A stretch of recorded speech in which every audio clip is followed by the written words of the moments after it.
You are watching Tutor Medj. Ang pag-aaralan natin ngayon ay base sa MELC, Most Essential Learning Competency Code, M8AL-1A-B-1. So ito yung factors completely the different types of polynomials. A.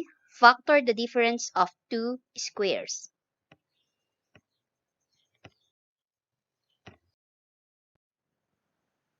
Ito ay part 2 ng ating factoring the difference of two squares. So ngayon, paano naman natin i-factor ang binomials with common monomial factor and difference of two squares as factors?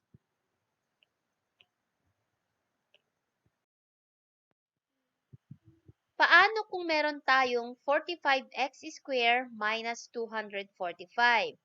So una, kunin natin ang dalawang terms na to, 45x square at 245. I-check natin kung ano ang pwede nating i-divide sa parehong terms na ito. Ibig sabihin, maghanap tayo ng common terms sa kanilang dalawa. Okay, so pwede nating i-divide both by 5.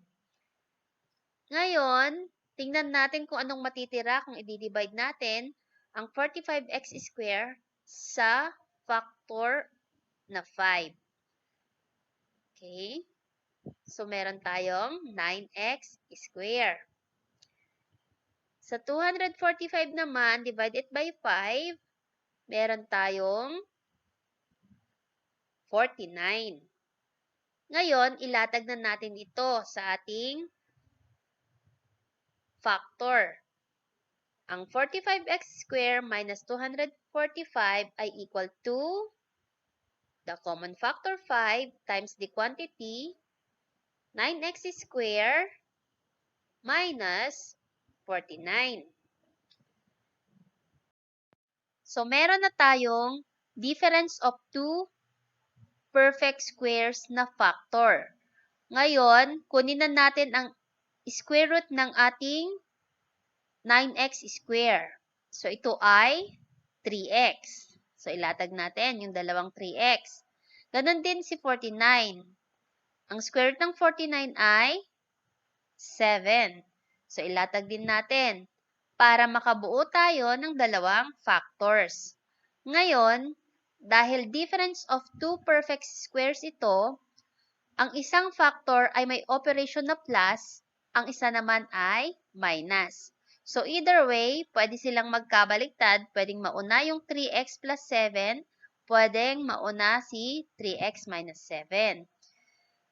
Ibig sabihin, ang factors ng ating 45x square minus 245 ay 5 times the quantity of 3x minus 7 times the quantity 3x plus 7.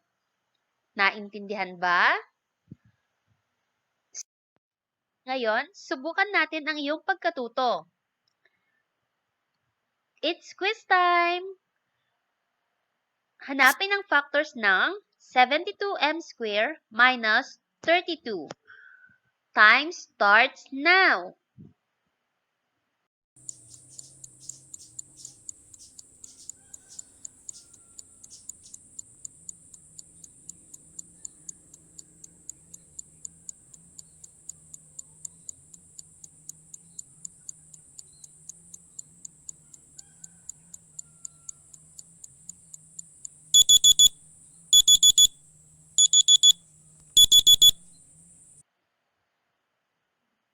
Ang tamang sagot ay 2 times the quantity 6m minus 4 times the quantity 6m plus 4.